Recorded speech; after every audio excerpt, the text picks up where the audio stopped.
Please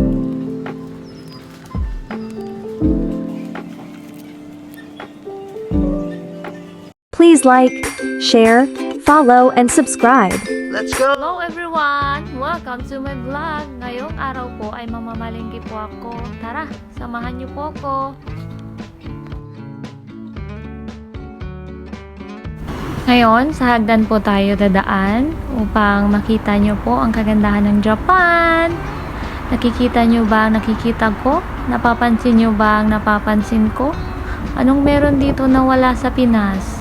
Maaaring meron din sa Pinas ito, pero ang pagkasalansan ng mga kawad ay napakaganda po, di ba? Napakalinis. Nawa sa bansa natin mangyari din ito. Nakikita niyo po ba 'yun? Yun oh. Yun oh. Ang ganda, di ba? Hindi po akin 'yan. Ganda ng sasakyan, no? Tayo naglalakad. Ayan, dito sa Japan, nakita mo, ramen doon, ramen dito. Saka bendo doon, bendo dito. Wow! Ayan, andito na po tayo. Samahan niyo po ako mamalingki. Bahala na po kayong humusga ng mga presyo kasi habang iisipin mo yung mga presyo dito, tas kukumpara mo sa Pinas, naku po, malulula ka. Dahil ibang iba talaga. Sus mio, yung mga prutas na yan, lalo na yung pinyang yan. Ay sus mio, isang piraso, 497 yen. Parang kakahalagang 200 plus na dyan sa Pinas, 250. Ay nako. Kaya pag ako namamalingki, titingin ako dyan sa mga sale na yan, tulad ng saging na yan. Ganyan lang po ang kulay niyan, pero sa loob niyan ay okay pa. Kasi kung bibilin mo katulad ng ganyan, sus mio, ubos na ang budget mo, hindi kakasya ang isang lapad natin sa isang buwan. Gustuhin man nating tipirin ang pera natin, pero kung ganyang presyo nakikita natin, ay sus, gustuhin mo na lang na glaw sa mundo. Tara, mamalingki lang po tayo. Mag-enjoy lang po natin at isipin natin na nandito rin po kayo. Nakasama ko na mamalingki. At kasama kong may karamay sa panginginig ang pagbabudget ng isang lapad. Enjoy!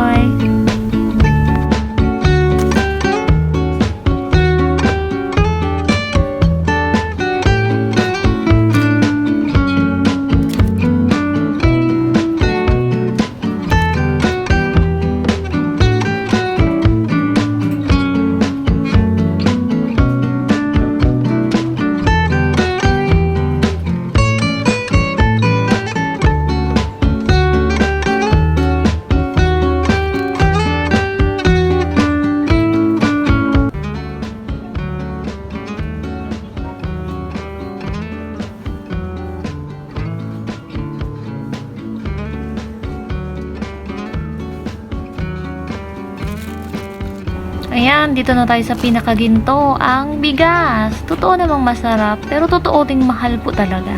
Buti na lang, ang 5 kilo, kasya na sa isang buwan ko. Yan tulad ng yan, 10 kilo, 2,780 yen. Nagkakahalaga na yan dyan ng 1,300 sa Pinas. So, yung 5 kilo, mga 1,000, mahigit 1,000 or 800 something. Yun yung budget ko sa isang buwan. Minsan sobra pa kasi buti na lang mag-isa po ako. At yan, mga chocolates. Dati nakikita ko lang yung sa mga pasalubong ng mga kamag-anak ko, mga kakilala ng kamag-anak ko. Yan, nakakain ko lang yan noon na galing sa box sa kanilang balikbayan. Ngayon nakikita ko na at ako'y natetente na magpadala rin. Para maranasan din ng pamilya ko ng patikim ng chocolates galing Japan. Salamat sa Diyos kahit papano nakatikim naman na po ako niyan dito pa konti-konti. At gusto ko rin ma-share sa kanila ito. Nawa ay pagpalain at makapadala tayo sa Pinas.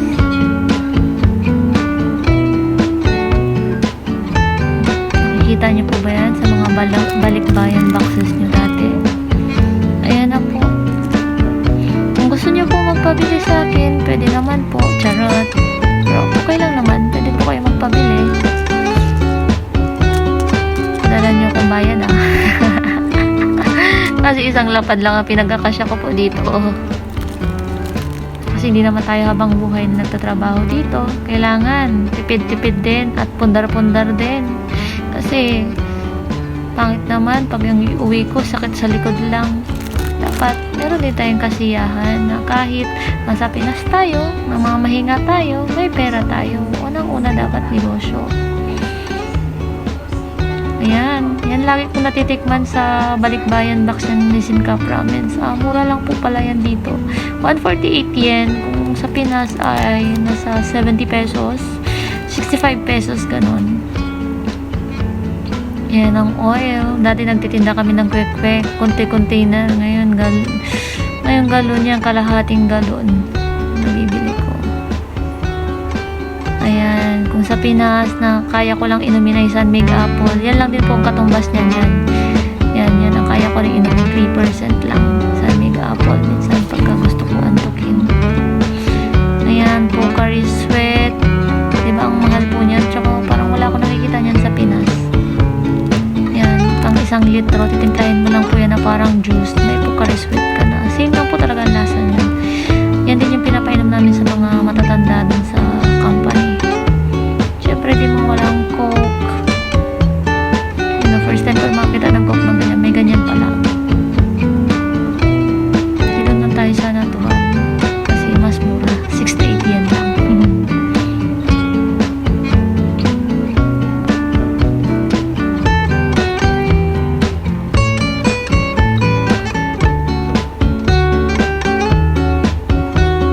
Ayan, ito na ang panahon ng paghusga. Magkano kaya ang aabutin? Kasya kaya ang isang lapad o susobra pa?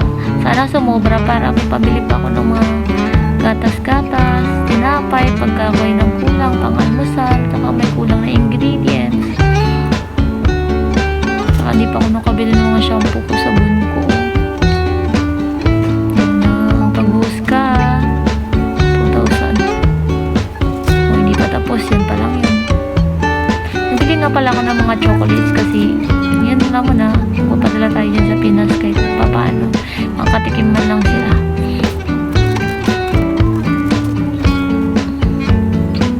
Umabot po ko ng 6,800, so meron pa akong 3,000 yen na babudgetin. Anong petsa pa lang yan? February 1 yata yan nung namilingki ako. So anong araw pa lang ngayon?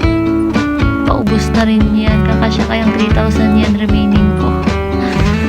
Dito sa pala walang bagger, ikaw ang bagger, ikaw mag-aayos ng gamit mo. Saka maglalakad lang ako, kaya mga dinala ko talaga mga lagay yung mga matitibay.